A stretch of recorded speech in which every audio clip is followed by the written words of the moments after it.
Hi, I'm Jocelyn with Sprockets, and today I'm going to share with you some thoughts around why asking powerful questions is important and share thoughts on what makes a powerful question, provide some examples around powerful questions, and most importantly, you'll be able to identify a few tangible ways to strengthen your practice around asking important questions or powerful questions. So hopefully these images are familiar to you. They represent both the Youth Program Quality Assessment, or the YPQA, and the Social Emotional Learning Assessment, which is the SEL PQA. Both of these frameworks provide our network with a shared language to use so that we can discuss and learn and plan for our high quality programs. As you can see, today's topic on asking powerful questions directly impacts many of the scales that are seen here laid out in different ways. Some vary directly. For example, the SEL-PQA has multiple items where it specifically says staff asks, recognizing that questions are a part of the scale. And there are other where it's kind of inferred. For example, staff guide and support young people in attempting to figure out for themselves how to improve. And while there may be multiple ways to guide and support young people in improving our problem solving, asking the right questions absolutely supports that, and also models to young people that they have the power to improve and come up with solutions on their own. And so it's kind of giving them an opportunity to practice those skills as well. So when you think about what is one skill that you can work on to become a stronger youth worker, or really with any relationships, it could be with colleagues or significant others, family, whoever, building your practice and asking powerful questions is a great place to start. So why is it important? As you just saw, that asking questions is a way to support a lot of the key practices that we know are important in creating high quality experiences for young people. Quality matters because we know that research shows that high quality programs result in better outcomes for youth. So questions help us strengthen the social connections that we have by building relationships and just demonstrating that we care, that we want to hear from young people, that we want to know about them. It also helps with the learning, so building confidence in their learning and their growth mindset that reinforces that someone values and trusts in their ability to figure something out through more deep thinking about topics, ideas, and solution and viewpoints that they have and that they can share and that people want to know. And then these last couple are really about engagement and ownership in the program. So you build investment in that ownership and feeling connected when you are tapping into your power and the power of young people in the program. And so by engaging their thoughts and their feelings about things, like they're taking that power that they have and connecting it to the activities that you're doing. Before we get into some specific example, I just want to remind folks about two different types of questions. There's open-ended and closed-ended. And powerful questions are often open-ended questions that encourage meaningful response based on how the individual thinks about, understands, and feels. Sometimes you'll see that these questions are, maybe oftentimes, are why questions or how, because that inspires kind of explaining. Closed-ended questions typically have limited responses between a choice answer or just there's one correct answer. These are often what or who type questions. Sometimes a question has the potential to be an open-ended question, but becomes closed. It may need some prompting to get young people thinking. For example, if I asked you what place you would love to travel, you might give me a one-word answer. Or if I asked you what the answer of a math problem is, again, it's a flat answer. But if I ask you to describe what about that place is of interest to you and how maybe with that math problem, how did you come to figuring that out? It provides the intention behind the goals of those open-ended questions, like to hear more from what a person is thinking about that particular question or topic. So I'm going to buzz through some examples of how questions can be used throughout your program in different ways. While many are open-ended, you'll notice that some are closed-ended questions as well, which when used intentionally can be beneficial. The main point is thinking about the purpose of those questions. You might hear things you're already doing in your program, which is great. It may also inspire some new ideas that you might want to think more about, how to start embedding into your powerful questions into your program. So let's get started. All right, opening prompts. This is something a lot of youth workers already incorporate with icebreakers and in other ways. You'll notice that some of the what questions here are the ones where, depending on your crowd, you can ask a what question and they'll go on and give all the details. But you may have to add the and why to hear that piece, so you can hear a little bit more deeply about young people's answers.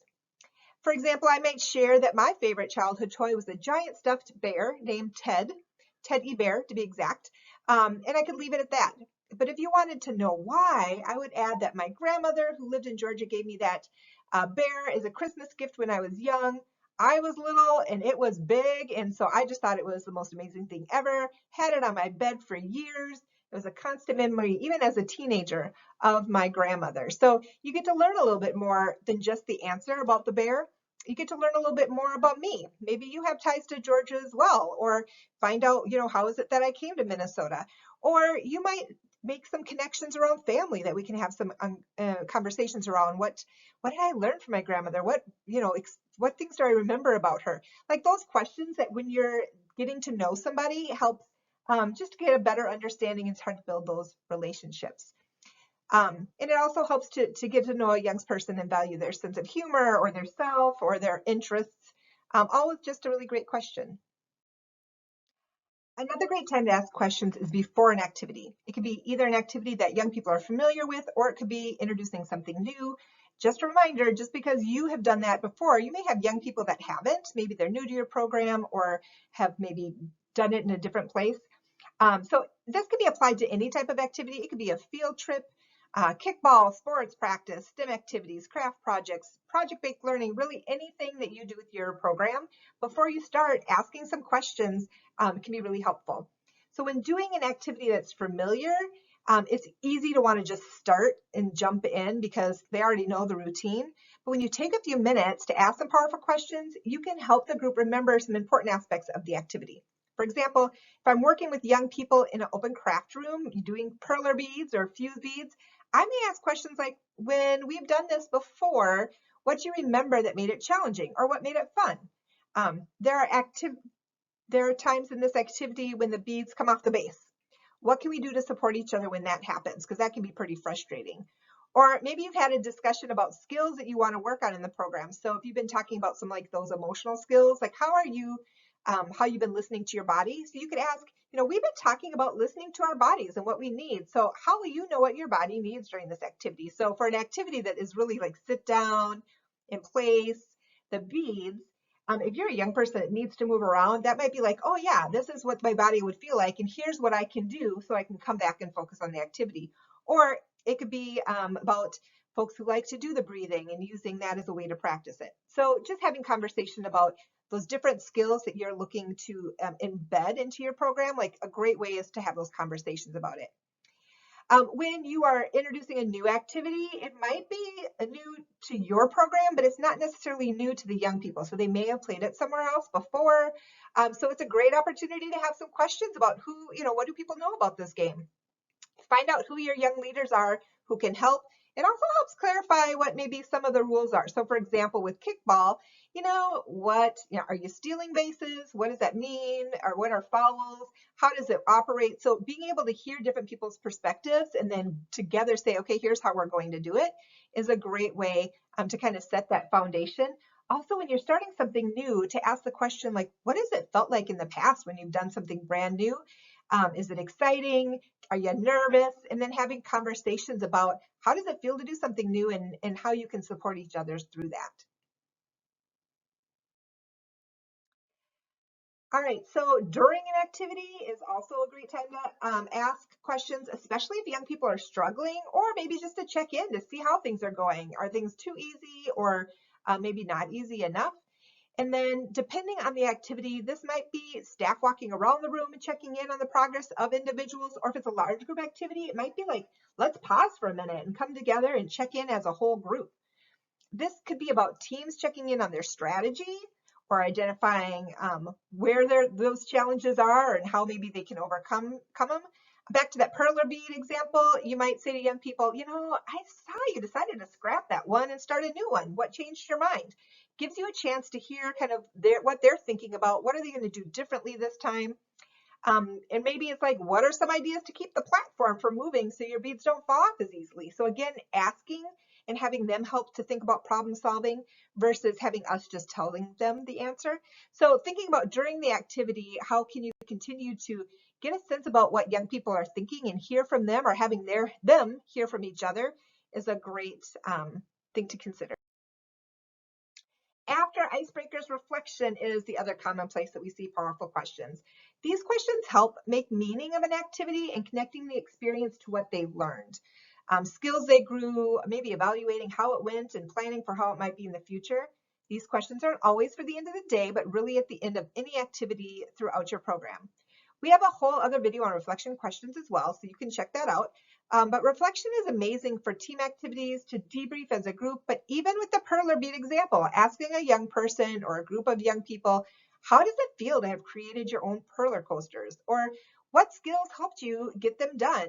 Or we talked earlier about noticing our body as we did this craft. What did you notice in yourself during this activity? Or again, about gratitude. I noticed you all helped each other out today. Who wants to share a shout out for someone and how they helped them during this activity? There are a lot of different specific questions depending on the activity, but my go-tos are always what stood out to you today. And then based on the responses, we would continue to ask additional questions. And it takes practice for young people too, because when you ask questions, not all young people are ready to give answers. Like, it is about building their trust that you do actually want to hear, and that you are creating that space where them sharing their experiences is welcomed. So what are your next steps and how you can go deeper? Simply start practicing asking open-ended questions throughout the day. It doesn't even have to be during your programming. But when you think about programming, think about what is one element of your programming day that you want to start asking more powerful questions.